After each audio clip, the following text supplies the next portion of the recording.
అందరికీ నమస్తే. News one network evening top 10 news bulletin కు స్వాగతం. ముఖ్యాంశాలు. ఎస్సీ ఎస్టీ వర్గీకరణకు అనుకూలంగా సుప్రీంకోర్టు ఇచ్చిన తీర్పుపై కొన్ని వర్గాలు తీవ్ర వ్యతిరేకత వ్యక్తమవుతోంది. దీనిని వెనక్కి తీసుకురావాలని డిమాండ్ చేస్తున్నారు. ఈ తీర్పుకు వ్యతిరేకంగా బుధవారం భారత్ బంద్కు పిలుపునిచ్చాయి. సున్నితమైన అంశం కావడంతో దీనిపై ఎలాంటి అవాంఛనీయ ఘటనలు చోటు చేసుకోకుండా జాగ్రత్తలు తీసుకుంటున్నారు.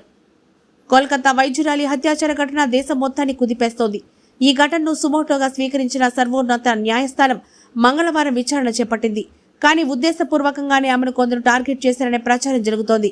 విరామం లేకుండా వరుస పెట్టి షిఫ్ట్లు చేసి ఆమెను టార్చర్ చేశారని తోటి వైద్యులు కూడా చెప్పడం గమనార్హం. ఈ ఘటనపై సుప్రీంకోర్టు విచారణలో కీలక వ్యాఖ్యలు చేసింది. పోలీసులు, ఆసుపత్రి అధికారులు తీరుపై అనుమానం వ్యక్తం చేసింది. కేంద్ర ప్రభుత్వం వంట గ్యాస్ సిలిండర్ ధరల్ని ఒకేసారి పెద్ద మొత్తంలో తగ్గించిన సంగతి తెలిసిందే. గత ఏడాది రాఖీ, ఈ ఏడాది మహిళా దినోత్సవం సందర్భంగా 2 విడతల్లో సిలిండర్పై 300 రూపాయలు తగ్గించింది. దీంతో చాలా వరకు ఊరట కలిగింది. అయితే ఇదే సమయంలో కేంద్ర ఉజ్వల సిలిండర్లపైన ప్రకటన చేసింది. అదనంగా 75 లక్షల ఫ్రీ కనెక్షన్స్ ఇవ్వనున్నట్లుగా తెలిపింది. ఆకాశానికి చిల్లు పడిందగా అన్నట్లుగా హైదరాబాద్ అంతటా కుండపోత వర్షం కురుస్తోంది. అర్ధరాత్రి తర్వాత మొదలైన వాన ఇంకా కురుస్తూనే ఉంది.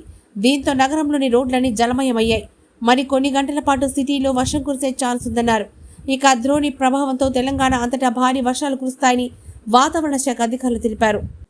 సచివాలయం ముందు ఏర్పాటు చేసే రాజీవ్ గాంధీ విగ్రహాన్ని తాము అధికారంలోకి రాగానే తొలగిస్తామని కేటీఆర్ చేసిన కామెంట్లపై సీఎం రేవంత్ గట్టిగా కౌంటర్ ఇచ్చారు. దమ్ముంటే ఆ విగ్రహాన్ని టచ్ చేసి చూడాలన్నారు. బీఆర్ఎస్ నేతలకు అధికారం పోయినా బలుపు తగ్గలేదని మండిపడ్డారు.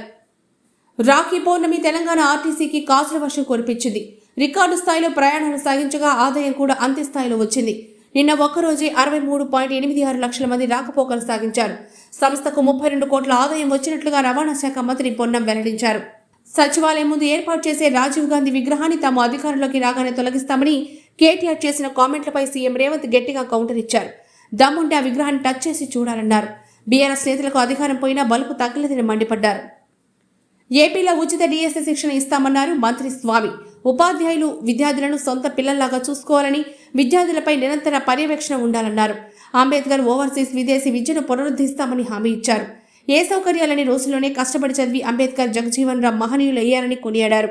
ప్రతి హాస్టల్లో అంబేద్కర్, జగజీవన్ రామ్ ఫోటోలుండాలని, వారి స్ఫూర్తిని ఉపాధ్యాయులు విద్యార్థులకు తెలియజేయాలని సూచించారు. మాజీ మంత్రి పెద్దిరెడ్డి రామచంద్రారెడ్డి అన్నంత పనిచేశారు. చెప్పినట్లుగానే వాళ్ళందరికీ పరువు నష్ట నోటీసులు పంపించారు. ఏకంగా 100 కోట్లు చెల్లించాలని ఆ నోటీసుల్లో పేర్కొన్నారు. అంతేకాదు త్వరలోనే వారందరిపై కేసులు కూడా వేస్తామని చెప్తున్నారు. మదనపల్లి సబ్ కలెక్టర్ కార్యాలయంలో ఘటనలో తనపై ఆరోపణలు చేయడంపై పెద్దిరెడ్డి ఆగ్రహం వ్యక్తం చేశారు. ఏపీలో రేషన్ కార్డులు ఉన్నవారికి కందిపప్పు, పంచదార పంపిణీ వచ్చే నెల కూడా కష్టమనే అభిప్రాయాలు వ్యక్తమవుతున్నాయి. తాజా పరిణామాలను బట్టి చూస్తే సెప్టెంబర్ నెల కూడా కష్టమే అంటున్నారు. టెండర్లు ఆలస్యం కావడంతో పాటుగా ఇతర కారణాలతో మరోసారి వాయిదా పడుతుందంటున్నారు. 2 నెలలుగా ప్రభుత్వం కసరత్తు చేస్తోంది. అయితే ఈ ప్రక్రియ ఆలస్యమైంది.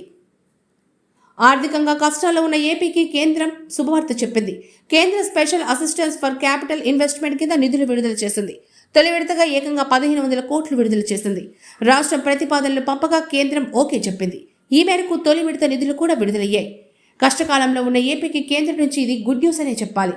తదుపరి తాజా వార్తల కోసం చూస్తూనే ఉండండి న్యూస్ వన్ నెట్వర్క్.